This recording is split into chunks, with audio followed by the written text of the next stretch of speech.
Hello, and welcome to Cote International School. I'm Hannah, and we're going to talk to you today about education and how the systems have changed and evolved and where they may lead to in the future.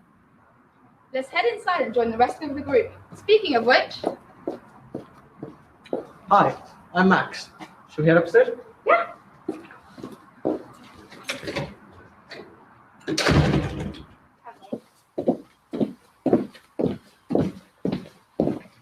Okay, so before we start, there is something that we would like to show you. Albert Einstein once said, "Everybody's a genius. But if you judge a fish by its ability to climb a tree, it will live its whole life believing that it is stupid." Ladies and gentlemen of the jury, today on trial we have modern day schooling. Glad you could come.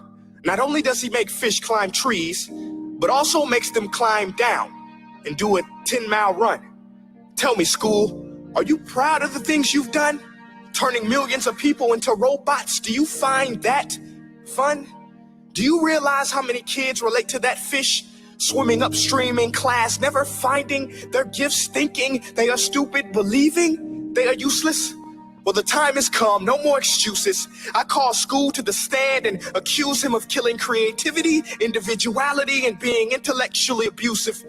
He's an ancient institution that has outlived his usage. So, Your Honor, this concludes my opening statement, and if I may present the evidence of my case, I will prove it. Proceed. Exhibit A. Here's a modern day phone. Recognize it? Here's a phone from 150 years ago. Big difference, right? Stay with me. Here's a car from today, and here's a car from 150 years ago. Big difference, right? Well, get this. Here's a classroom of today, and here's a class we used 150 years ago. Now, ain't that a shame? In literally more than a century, nothing has changed. Yet you claim to prepare students for the future? But with evidence like that, I must ask, do you prepare students for the future or the past?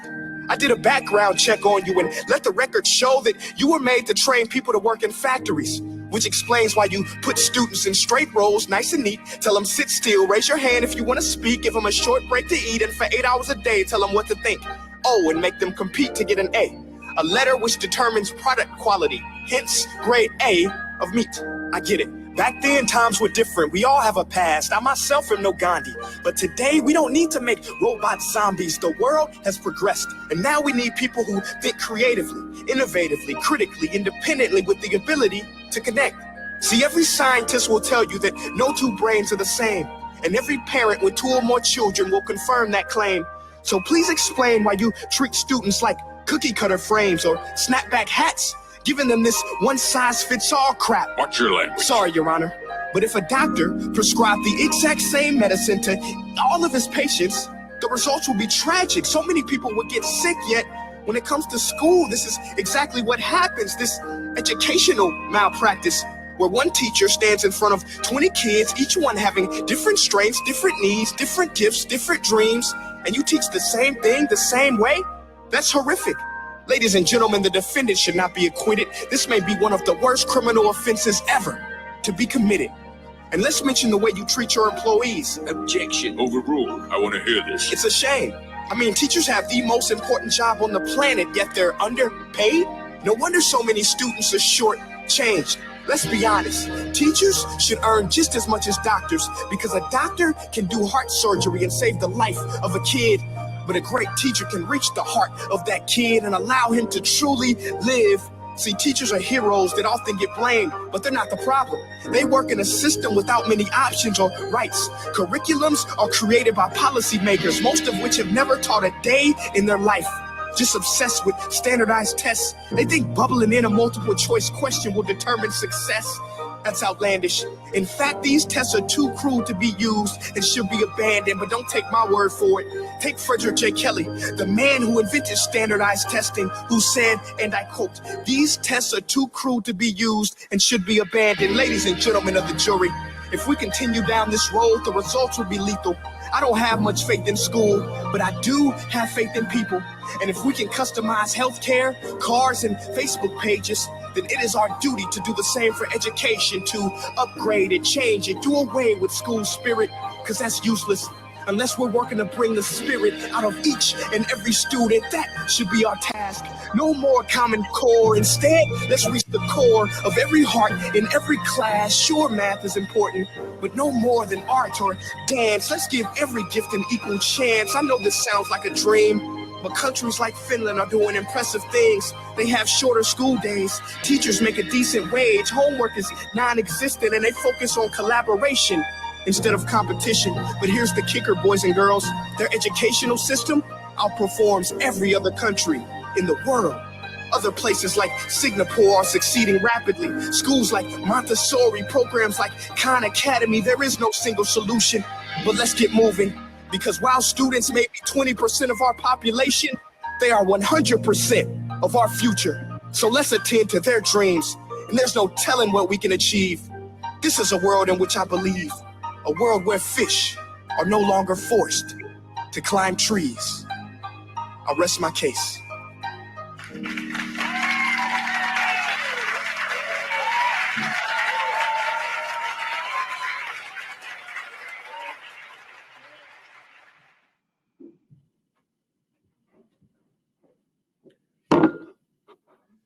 As stated in the video previously, some schools are still stuck in the past, whilst others are moving on. Some schools are adapting to new jobs that are coming along, such as social media manager, app developer, Uber driver, and many more. However, machines are coming along and replacing a lot of workers. So the education needs to adapt and become more creative so people can do things that machines cannot do. Now, not all schools are the same, as there are different teaching methods, such as Finland and Japan. Finland focuses more on collaboration compared to competition, which Japan focuses on. Then they have no tests in Finland, as everything is based on coursework, whereas Japan, most of things are tested and it's on a daily basis. There has been a survey given around to the students, and it's showing that the students in Finland are way happier as there is less stress. And in Japan, it has shown that there is a larger suicide rate and a lot of dropout, as the students are stressed and they are not prepared to do all those tests that they do every day.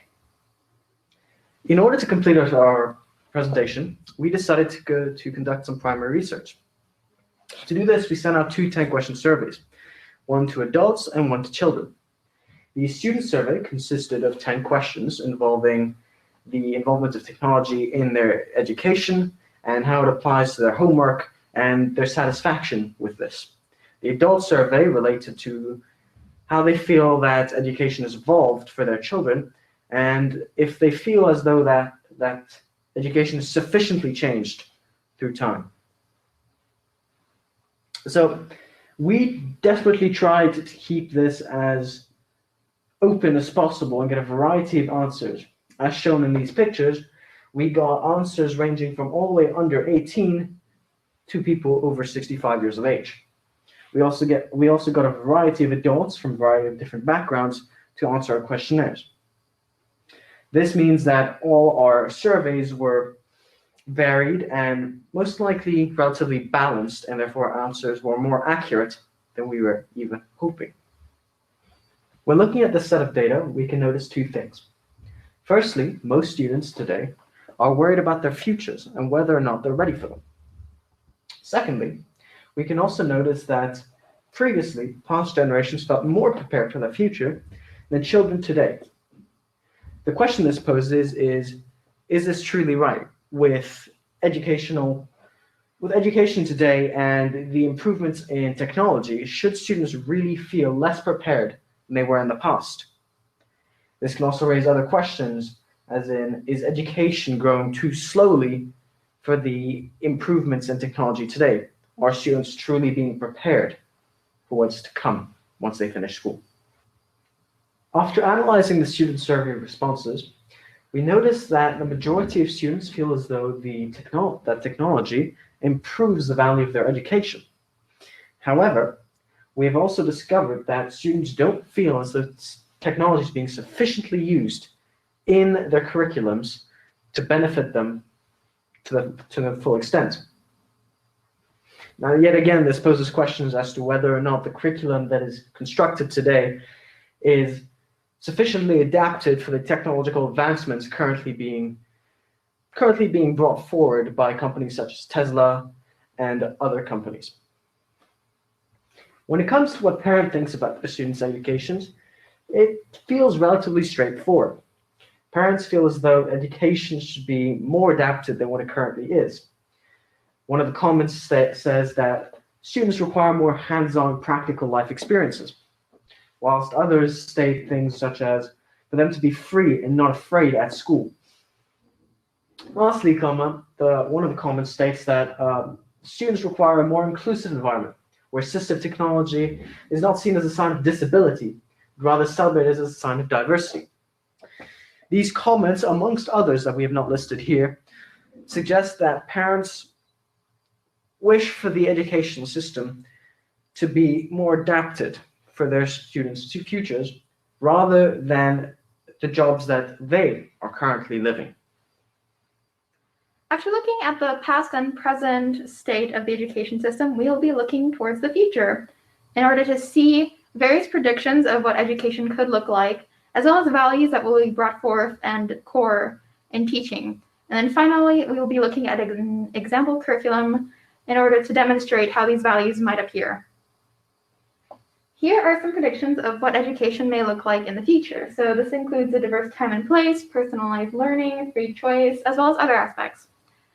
So let's take a closer look at some of the patterns that we see starting to emerge.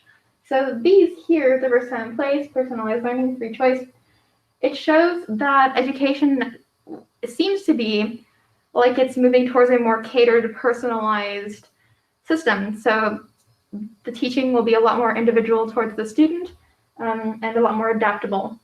There will also be a change in the way that students are assessed, including more emphasis on project-based work and exams changing completely.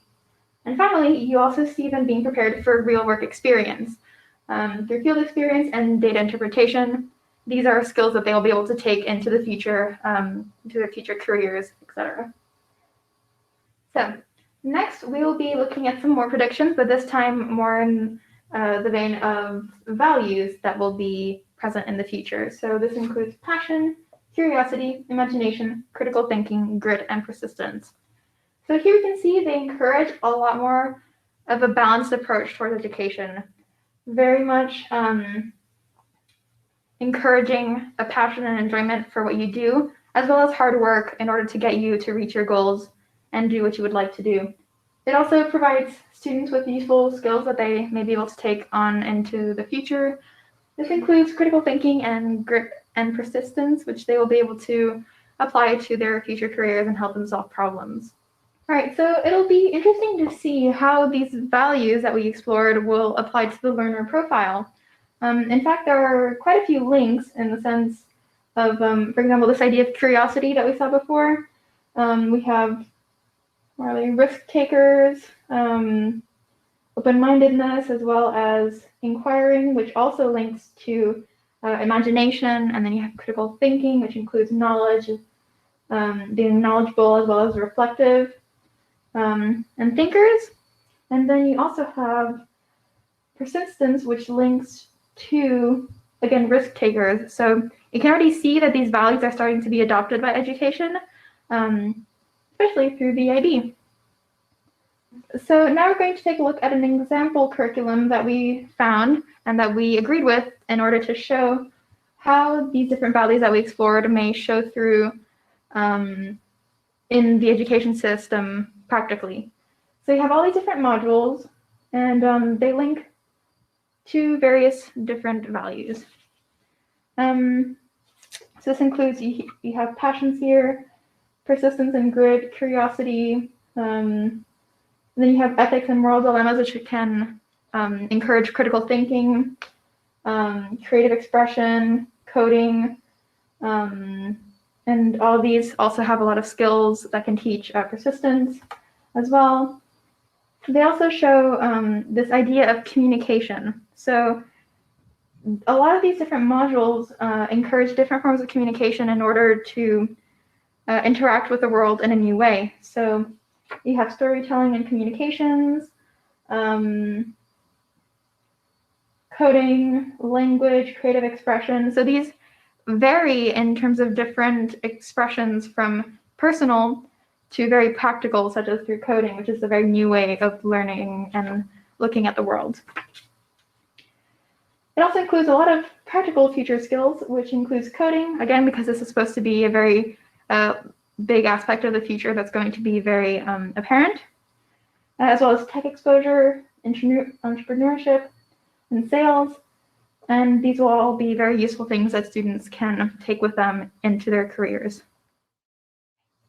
After having explored these various different predictions that we found, and through a lot of different experts and people who spend a lot of time studying education, we are going to move on and see what students and teachers think about what education could look like in the future, and perhaps what it should look like. Okay, in my view, I think education in the future is going to move towards more of a problem-solving, skill-based attitude, rather than learning a lot of facts and information, which really, when you get to the job world, you can look up at any point. We'll be giving students the toolkit to be able to problem-solve with this fact and information. Kind of the way the NYP and DP is doing now, but just taking it to a further extent. So there'll be less lectures and more group work and activities. In the future, I think that education will become more independent because people will be able to format their own schedules or choices and not just have to rely on options given by schools that maybe they don't want to participate in, such as sciences or arts, and that can depend on the person so they can make their own decisions on their learning. I think education will be more creativity based and there will be more group works.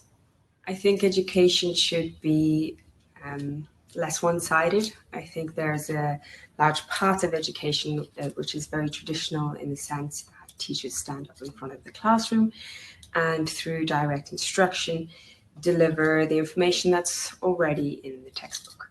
So I would like for education to move away from such a very strict setting, although I think there's very much room for that.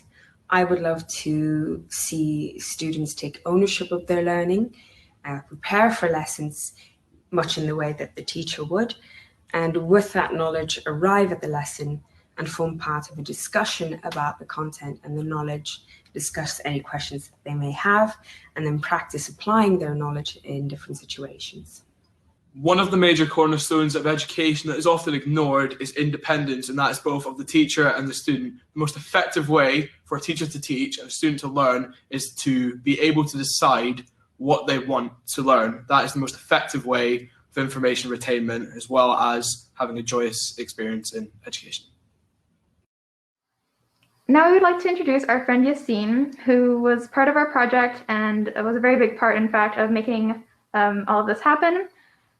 Although he did move to a new school back in summer of 2020, and he is going to talk to you about the impact of COVID on education currently.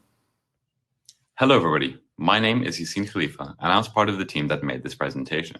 However, I moved to our Nord Anglia school here in Dubai, and that is why I cannot be with you today. I'd like to speak to you about COVID-19 and online learning. Coronavirus has drastically changed the world as we know it, especially in the field of education. According to UNESCO, 222 million students have been affected by school closures related to COVID-19 by the 1st of February 2021. Yet, the situation has not only been doom and gloom, as some positive outcomes have also been reported. One of such positive byproducts is larger flexibility in our education system. As a result of online schooling, students have become more able to participate in classes and courses they wouldn't normally have access to. In addition, students can now learn at their own pace, which could lead to better retention of class material. Some also believe that the cancellation of exams has led to a larger focus on coursework, which reminds us of Finland's system we spoke to you about earlier. But there have also been many challenges associated with education in the time of COVID-19. Many young children and parents found it difficult to adapt to the new education system this past year. That's because younger children require supervision and structure in order to stay focused on the class despite the many distractions surrounding them at home. Parents, on the other hand, struggle between taking care of their children while trying to do their own jobs that also moved online. Teenage students have especially been affected by reduced social interactions due to COVID-19 restrictions, adding to the psychosocial challenges they normally face. And before I conclude, I must refer to the impact of COVID-19 on the millions of students in developing countries where the internet is not reliable or not available at all. The pandemic has exposed disparities across countries and between income groups within the same country. For example, 95% of Swiss, Norwegian, and Austrian students have access to a computer on which they can do schoolwork, compared to only 34% of Indonesians who can say the same. Thank you for your attention, and I now pass you back to my colleagues who will discuss what the future of education could look like. Thank you. Okay, so in conclusion, we're going to provide our own ideas of what education could look like in the future, since we've looked at some ideas from different experts and also students and teachers. So we think that there's going to be a greater focus on emotional and mental skills other than memorization in order to help students prepare for their lives in the future. These skills include critical thinking, as well as mindsets and attitudes such as perseverance, a growth mindset, and curiosity. Finally, they will also be taught emotional skills such as empathy and communication. We also thought that they'd be more focused on personalized learning, especially due to online schools, so it'd be a one-to-one basis, and a bigger emphasis on the students' passions rather than their curriculum, so it was more fit to the students. Due to this increase in personalized schooling and a focus on students' ability to connect emotionally and empathize with other students, there will most likely be an increase in the use of a hybrid model of schooling, which includes students learning online and at school, which will enable them to build a more personalized curriculum, helping students learn at their own speed and in their own ways.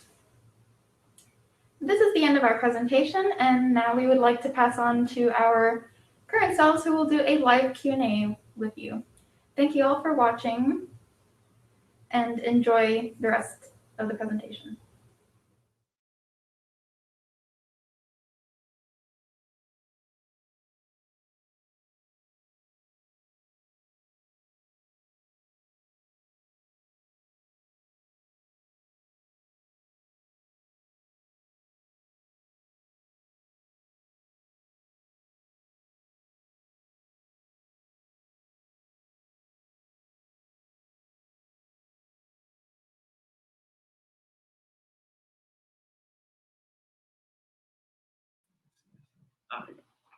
Hi, good afternoon, Europe. Hope you're doing well. I hope you enjoyed the video. First of all, can you hear me loud and clear? Can you just, in the comments box, if you could just put yes, you can hear me loud and clear. Fantastic, that's great. Thanks for that feedback. Well, first and foremost, I hope you enjoyed the video in terms of looking at the future of education. We believe it's a very an important topic currently, and it always has been, and it will continue to be, especially given the context of what we were living through a pandemic.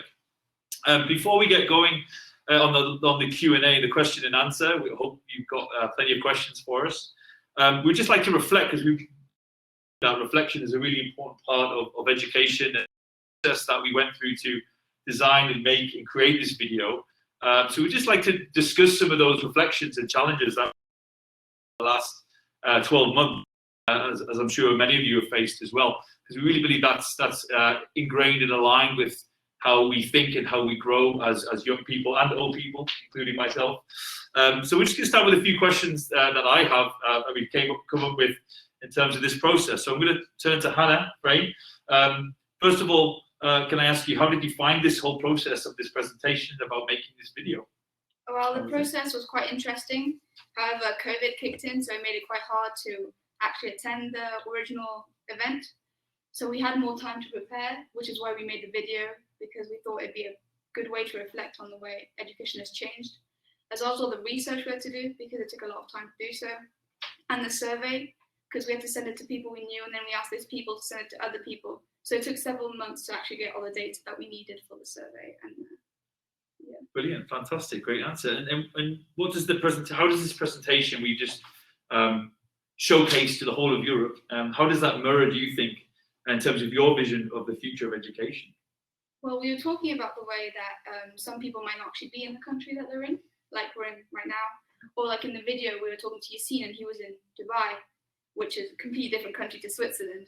So we had to deal with that, and considering he was part of our team at the start, we thought it'd be a good idea to actually include him. And then the fact that we filmed the content instead of doing it live showed a different way of doing things in the classroom. so different skills like film and editing that are not always taught in schools. Fantastic, great, some great answers there. And Max, over to you. How did we engage, or how did you as a group engage with the local, national, and even international communities? How did you do that, and how did you find that process? Well, I mean, obviously, like we mentioned in the video that we showed you now, we did include a survey within the presentation, which we sent out to both parents, teachers, and students, obviously, asking about how they thought education was in the past, how it's now, and how they'd like it to be in the future. And we really tried to connect with the national community with surveys in the school and interviews like you've seen, and international communities by contacting friends and family and asking them to send it around their local communities. So we got replies from everywhere around South Africa, Ireland, and plenty of other places all around the world, because we really tried to get a diverse amount of replies from different communities. And I think it really helped our survey be more complete and really reflect what the community around the world really wants to see in the future. Excellent, really good response. And what's been the biggest challenge for yourself and the team, and how do you think you've managed to overcome that challenge? I think probably one of the biggest issues we've had is obviously losing a team member who was quite a big part of the team. You know, he worked a lot on this project. He was the main person working on the presentation.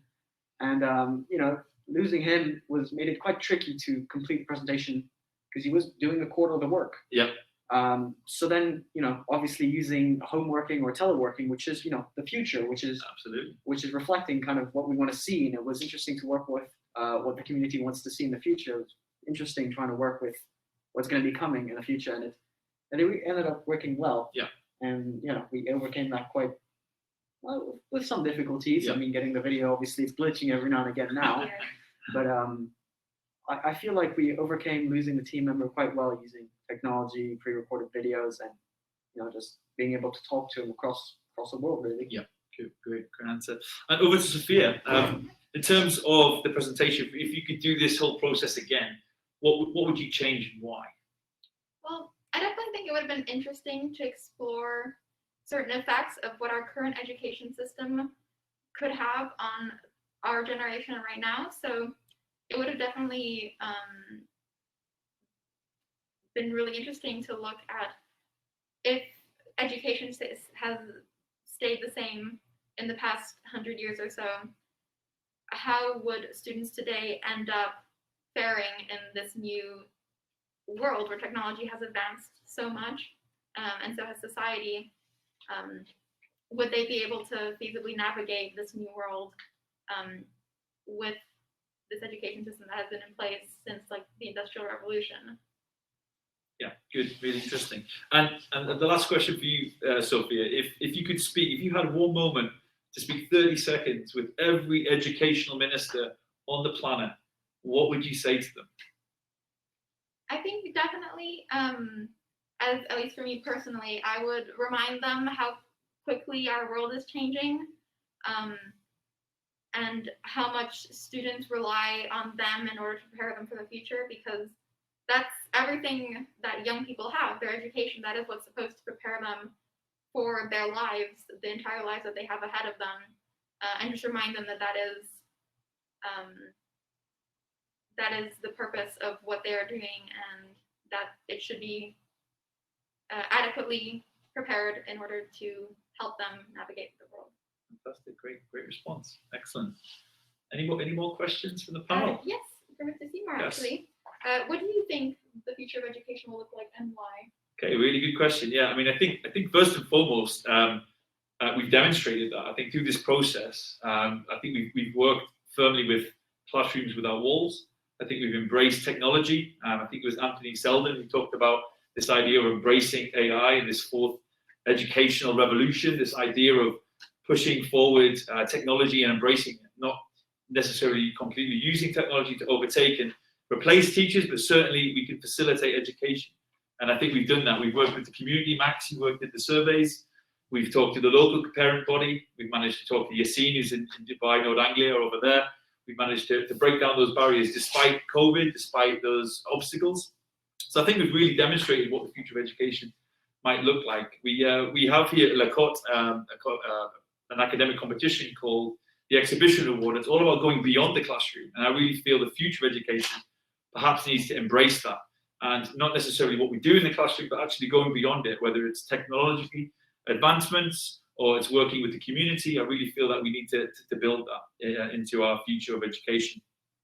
I also think as well, we look at this idea of future learning, of hybrid learning as well. We've been doing that through the VSC. Now, we all miss being in the classroom together. We've all missed that, but I think we need to embrace the strengths of that hybrid learning and how we can facilitate that and how that can work well in terms of education as well. And last but not least, this idea of resilience. I think what we've all engaged to, not just the COVID pandemic, but the whole process is resilience. And I think that needs to be built into our curriculum. Celebrate the mistakes, celebrate the misgivings and the misconceptions, because we learn from this whole process. So that's my vision of education going forward.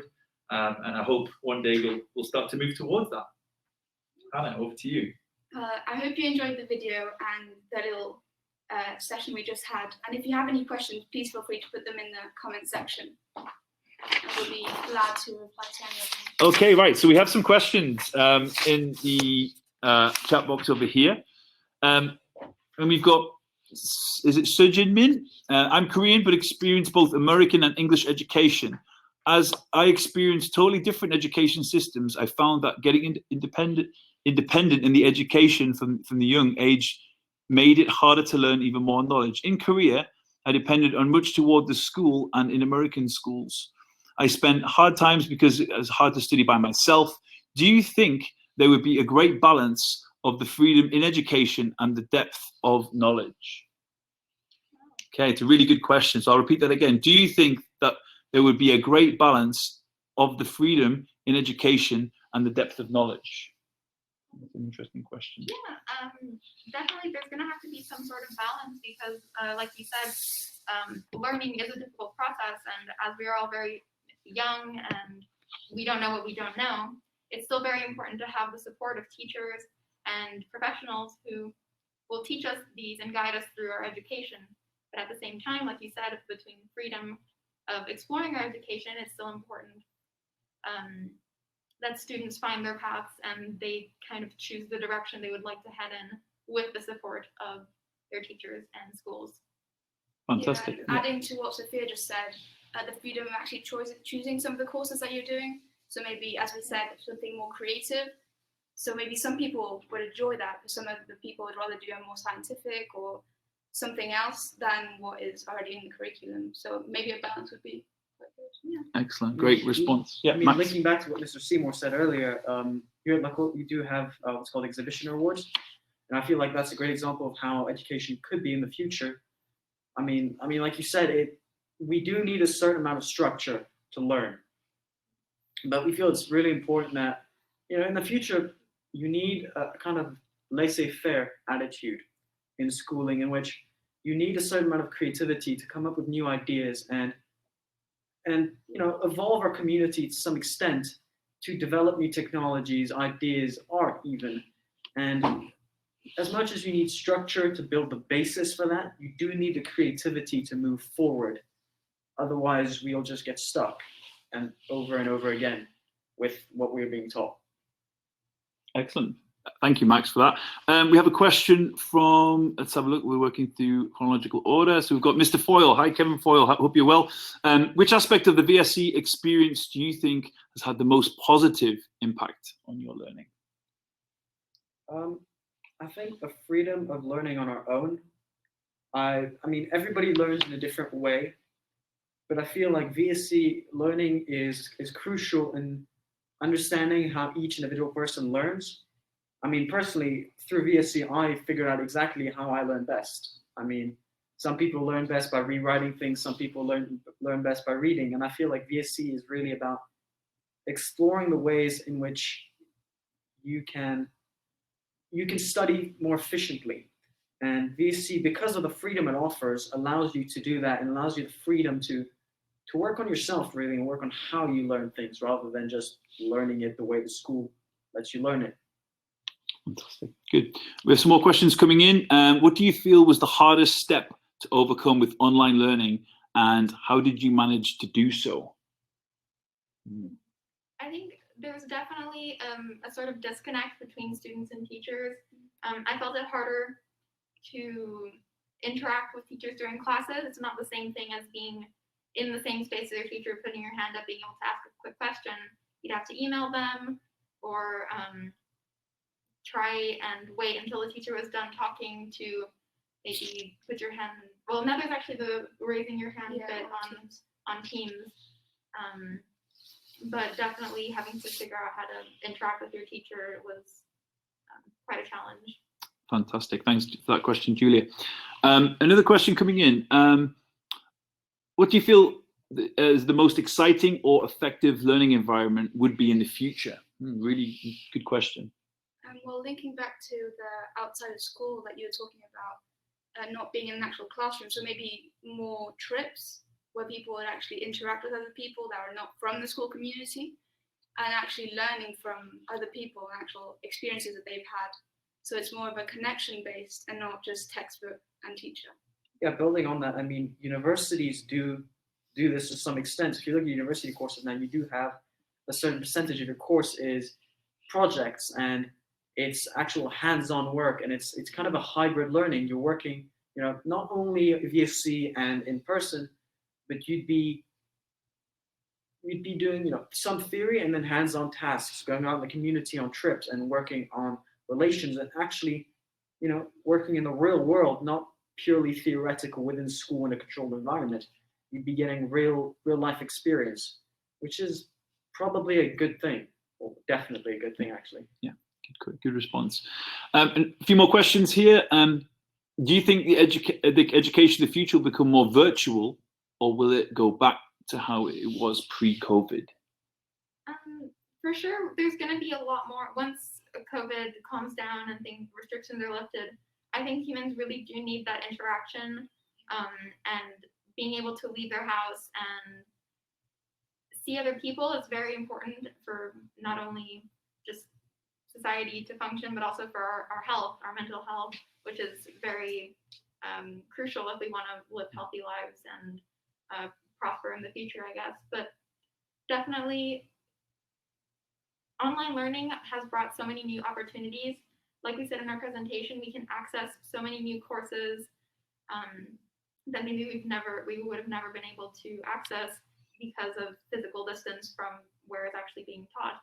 So that definitely does lift some barriers, and we think that there will be a sort of balance between the two. I mean, hopefully this, hopefully to some extent we will return to schools. I mean, we all like being able to see friends, family, and being able to do things outside of just commuting to work and back, or even just staying at home, depending on where you are. But I personally certainly hope that the link between schools, like what we're doing now, is going to remain open, because it just allows for so much more creativity and openness between different communities, which just is gonna allow the knowledge we have to flourish, because so many different people that have never met are able to work together collaboratively and come up with new ideas. Fantastic, great response. We've got a few more questions coming in. Thanks for the questions, we really appreciate them. We've got a question about exams. How do you think universities perhaps need to look at exams at the end of the school, like the DP, for example? Do you think that needs to change in terms of going forward after what we've experienced? I mean, right now, at least, as most of us have recently found out in the IB at least, is that there's been a shift in how things are graded. And some sessions, it's more emphasis on coursework and work you do over the course of 2 years. And I feel like that's not necessarily a bad thing, because as all of us know, we all have our bad days, we all have our good days, we all make mistakes in exams.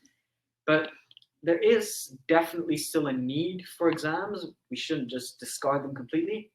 But moving slightly more towards a direction where coursework is more emphasized on, or potentially the tests that you do in class maybe weigh a little bit on your grade to show your evolution through it. And like I said earlier, everybody has their off days. If you do an exam and you mess up badly, or you panicked or something, it reflects badly on you, even though you may deserve a higher grade. And also adding to that, we're thinking of more like collaborative projects. So if other students that would also be taking the course, so you would also be like assessed on your way of interacting with others, because that's also a skill that's really needed in the future. And in as for universities viewing graduating students' grades when reviewing their applications, I feel like it should be seen as the DP. It's a 2-year course. It's not just your exam grade at the very end isn't necessarily an accurate reflection of who you are as a person and your work ethic and your values. So it should be viewed like kind of holistically as a process. So you see the person's improvement over the 2 years.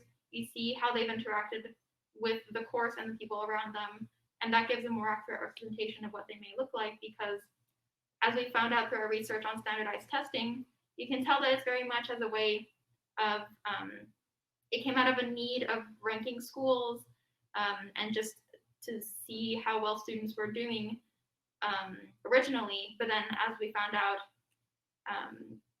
as time passed, that's not necessarily an accurate reflection of the student. That's a really good point, Sophie. I mean, that ties into another question that's just come up about what's the most effective way to judge learning. You've kind of answered that question already, this idea of holistic judgment rather than just on a snapshot of one exam, rather looking at collaborations and coursework and other modes of assessment rather than just 100% or a one-off examination where, as you said, you could be affected by all kinds of variables, and it perhaps isn't the most fair system. It's a really good point. And I think we've got the last question here. Why do you think it's taking education longer to change than technology? It's a good question. Well, I mean, off the top of my head, most likely because the people teaching us are the people from the previous generation. And there isn't really a workaround for that, but there's definitely a work towards a better way of doing it, because the people teaching us they're teaching us the way they were taught. And by doing that, we're just carrying forward the knowledge from the previous generation. Now, obviously, everything is changing at a faster rate nowadays, and there's most definitely a way to work around being taught old methods of doing things. And I think it's just a matter of finding exactly how to do that. Yeah. Also, in terms of technology, the rate at which technology has increased over time. So in recent years, you've gone from having technological advancements over like centuries to over decades to over just a couple of years. So honestly, because the education system is a system and it's been founded, it's quite grounded in what it is, it's difficult for it to adapt considering how fast things are changing, and especially since the people who create the system and create this legislator in terms of education don't actually teach themselves, haven't been in this school environment other than obviously when they were students. It's very difficult to imagine and conceptualize what is needed for the future and in education presently. I think, as I said before, I think this is a really good example. This interaction, this collaboration is a really good example of what the future of education could look like. You could be almost assessed to a degree on your ability to engage with the community, ability to work with others and break down those walls within a classroom. And I think this is an example of what it could look like within the future. And I think we've clearly demonstrated that in terms of the project, the video, and even this seminar, working collaboratively with one another and the community as well. We've got last couple of questions coming in. What do you think about our current education system damaging originality and creativity? Do you agree? There's actually a really TED Talk that I love by Sir Ken Robinson that I think Sir Tim Smith mentioned before, and it was asking the question is, do schools kill creativity? And I haven't watched this TED Talk in a while, but I do think that the conclusions he reached about it were definitely very accurate in that, because of the way, I think he described teaching slowly less and less up until you just get to your brain, where your brain is viewed as a vessel. Well, your body is viewed as a vessel to just take your brain around. It definitely does put restraints on what people can do and how much creativity is allowed in the system. And I thought that was definitely a good point of not teaching the whole person, but just the brain and the knowledge. link to that idea that Tim Schmidt talked about, this idea of lateral thinking and how we need to perhaps find ways of engaging with lateral thinking and pushing that within our educational system, and how we evolve that and develop that. You know, I mean, just look at the IB. I mean, they do try and incorporate, you know, lateral thinking and your ability to choose classes, your ability. I mean, CAS helps you, you know, work around that. You get out. But the issue with the IB is also that the workload is such that you can't. You're going to have to sacrifice some things, some outside extracurricular activities, which will restrict your lateral thinking. Because as much as the system tries to incorporate lateral thinking within it, it does restrict your lateral thinking outside of the system, which is truly what, you know, what we actually need right now is the ability to work outside of the system. And because of the way the system is designed, whether or not it incorporates the lateral thinking within it, is restricting your, you know, your life, not necessarily your life, but your thinking outside of the system. Yeah, that's a good point. There's a few more questions coming in. Thanks for the praise as well. I've got some really good positive feedback from many of you, so we really appreciate that. Is there a way you could maybe share with us the video? Okay, that's fine. Yeah, so some people are asking for the video. The link, we will share that via this chat room here, the YouTube link, so you can watch it again, because I believe there was a little bit of technical issues with that, so we can certainly share that. And thank you for your positive praise again. Can I just come back in very quickly before we wrap up? Thank you for listening to our presentation. I hope it was intriguing and informative, and you enjoyed it. And can I just give a virtual round of applause to our fantastic team who worked extremely hard over the last 12 months. Well done, guys.